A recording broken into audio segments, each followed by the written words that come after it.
తెలంగాణలో కుండపోత వర్షాలు కురుస్తున్నాయి. గత కొద్ది రోజులుగా రాష్ట్ర వ్యాప్తంగా వర్షాలు పడుతున్నాయి. అయితే ఈ వర్షాలు ఇప్పట్లో ఆగేటట్టు లేదని వాతావరణ శాఖ సూచనను గమనిస్తే అర్థమవుతోంది. గత కొన్ని రోజులుగా కుండపోత వర్షాలు కురుస్తాయని తెలుస్తోంది.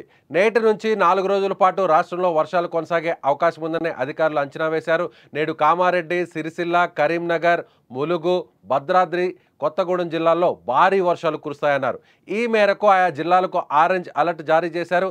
ఈ జిల్లాల్లో అక్కడక్కడ భారీ వర్షాలు కురిసే అవకాశం ఉందని వెల్లడించారు. మిగిలిన జిల్లాల్లో ఉరుములు, మెరుపులతో కూడిన వర్షాలు పడతాయని వాతావరణ శాఖ తెలిపింది. శనివారం రాష్ట్ర రాజధాని హైదరాబాద్తో పాటు పలు జిల్లాల్లో వానలు కురిశాయి.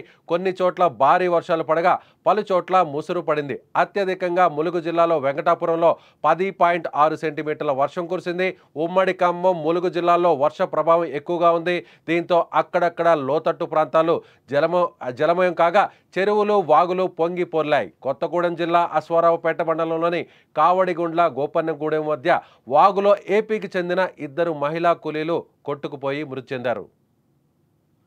అదేవిధంగా భారీ వర్షాల నేపథ్యంలో మరోసారి ప్రాజెక్టులకు భారీ వరద వచ్చి చేరుతోంది. నాగార్జున సాగర్ ప్రాజెక్టుకు వరద ఉధృతి కొనసాగుతోంది. దీంతో 26 గేట్లు ఎత్తి నీటిని కిందకు విడుదల చేస్తున్నారు. 6 గేట్లు 10 అడుగుల మేర పైకెత్తి 2,50,104 క్యూసెక్కుల నీటిని దిగువకు విడుదల చేస్తున్న పరిస్థితి నెలకొంది.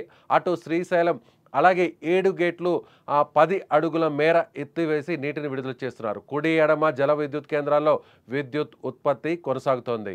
అదేవిధంగా రాష్ట్రంలో జూన్ నెలలో సాధారణ వర్షపాతం నమోదవగా జూలై చివరి వారానికి చేరుకునేసరికి వర్షాలు క్రమంగా పెరిగాయి. ఆగస్టు, సెప్టెంబర్ మాసాల్లో అయితే మరింత తీవ్రంగా కురుస్తూ రాష్ట్రంలోని పలు ప్రాంతాలను ప్రభావితం చేస్తున్నాయి. రోడ్లు ముంచెత్తడం, అలాగే వంతెనలపైకి వరద నీరు రావడం, గ్రామాలు, పట్టణాల్లో నీరు మునిగిన పరిస్థితులు తలెత్తడంతో ప్రజలు ఇబ్బందులు ఎదుర్కొంటున్నారు.